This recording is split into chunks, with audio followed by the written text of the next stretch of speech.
Ráno, dneska som si povedal, že teda začnem už rovno vo výťahu. Tak, ideme zase behať. Prešiel niečo viac ako týždeň, potom výlete do Innsbrucku. Doteraz mám modré palce na nohách, teda pod nechtami, nič moc, ale neboli to. Tak dneska ideme prebehnúť cez Lužný most. To je posledný most, ktorý mi v Bratislave ostáva. Tak, čaute zatiaľ. Ešte som tu stretol aj takýto Antaagny oddiel, ktorý neviem, čo tu nacvičuje. Asi nejaké výstupko.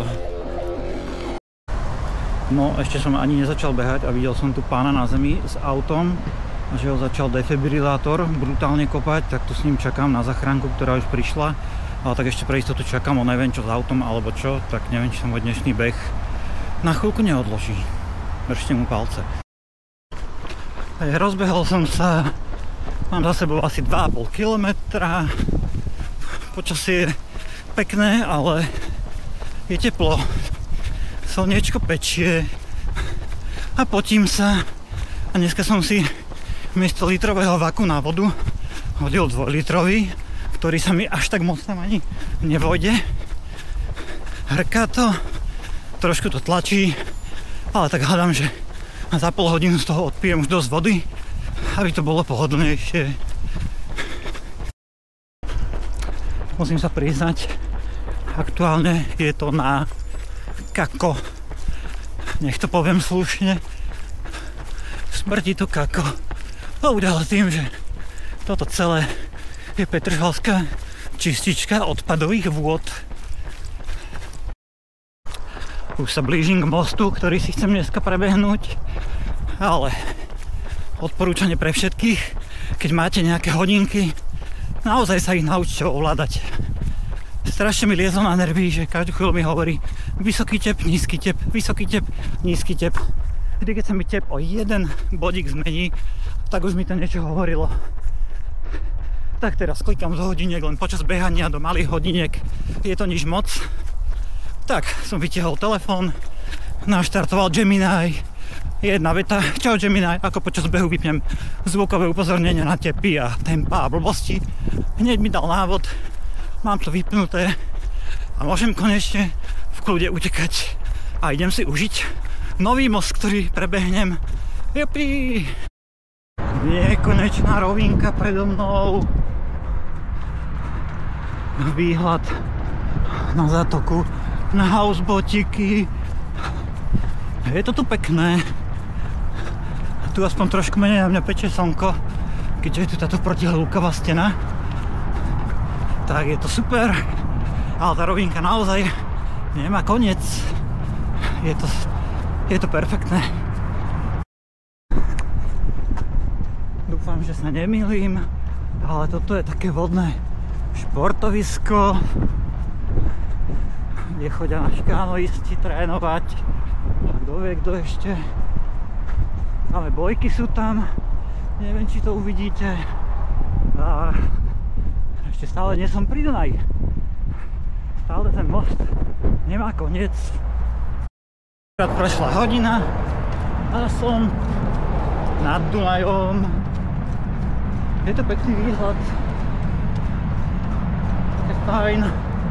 Na druhú stranu cez to sklo moc nie je vidieť. Nevadí.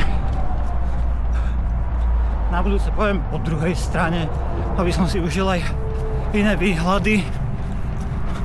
A stále nie je vidieť koniec mostu. Je to strašne super. A nekonečná cesta. Ja mám taký zvláštny pocit, že dávnejšie som pozeral, že z tohto mostu sú tak zvláštne zjazdy, že jeden je niekde hneď za Dunajom a ďalší je oveľa ďalej. Nie som si tým úplne istý, musím si to ešte skontrolovať, alebo teda uvidím, keď tam dobehnem, lebo teraz sa musím brutálny kus naspäť vracať, lebo sa tam nedalo zísť z mostu. No, tak buď som zase spravil strašné chyby v plánovaní, alebo niekto nevie stavať zjazdy. Zjazd tu nie je z mostu, ale naozaj by ma zaujímalo, že prečo, keďže tu by mohol byť krásny zjazd. Ale ne, človek musí ísť kilometr niekde tamtým smerom a potom sa vrácať. A čo tu robí auto? Kto vie? Možno povolenie.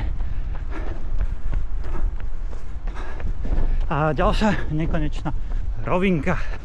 V diaľke je vidieť nejak náznak mesta. Tak ideme, Bratislava, 11 km. Hej.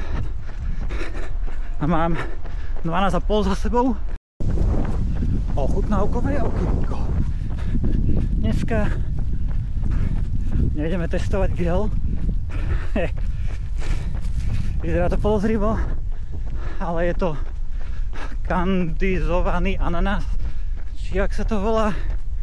Ako zdravé to asi moc není, keďže v popise bolo, že polovička je ananás a druhá polovička je cukor.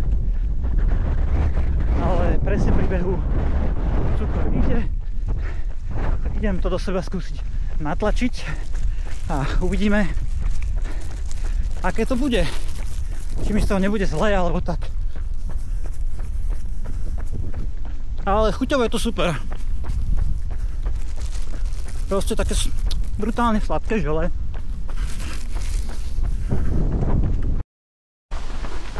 Vyzerá to, že som niekde v prístave. Nejaká oblačnosť sa tu objavila. Už ani slnko nesvieti. Ale vyzerá to, že by z toho mohla aj sprchnúť. Hlavne, aby neboli blesky. Bo stále nevidím prístavný most. Ale myslím, že už bude niekde kúsok odo mňa. Niektoré cesty tu máme perfektne označené.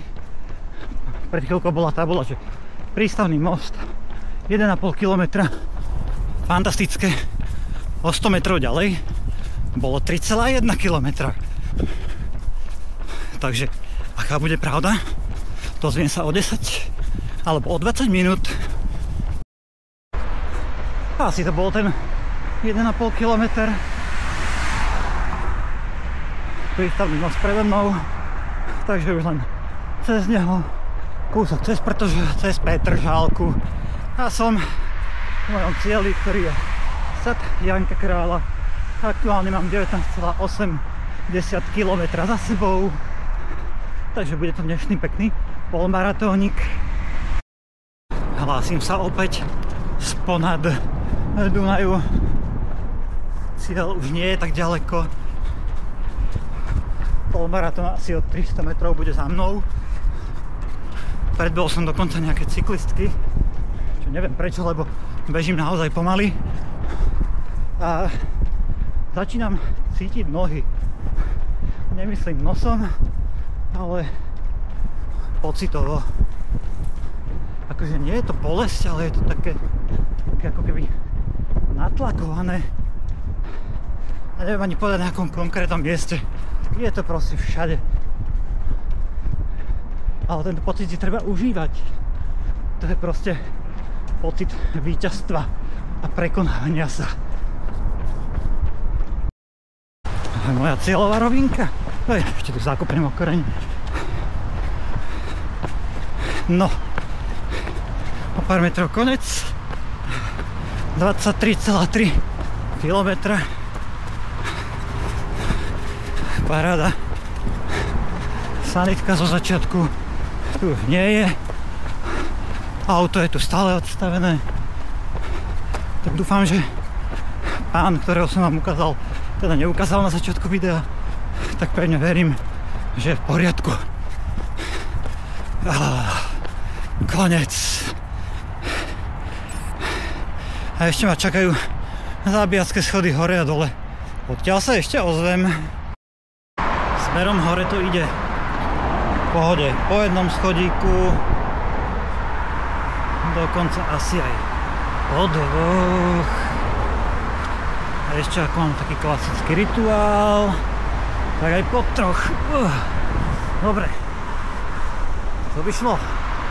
Na konci tejto cesty sú rovnaké schody, ale smerom dole. To bude väčšia sranda.